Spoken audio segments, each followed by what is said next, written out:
Start.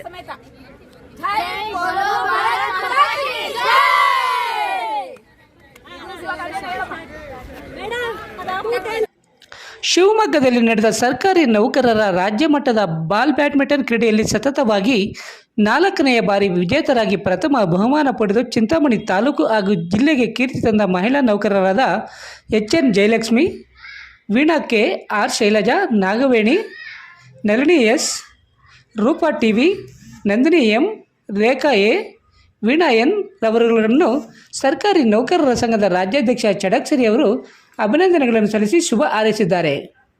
ಇನ್ನು ತಂಡದವರೆಲ್ಲ ತರಬೇತುದಾರರಾದ ಬಾಬುರೆಡ್ಡಿ, ದೈಹಿಕ ಶಿಕ್ಷಕ ಮಂಜುನಾಥ್, ಪ್ರತಾಪ್ ರವರಿಗೆ ಧನ್ಯವಾದಗಳನ್ನು ತಿಳಿಸಿದ್ದಾರೆ.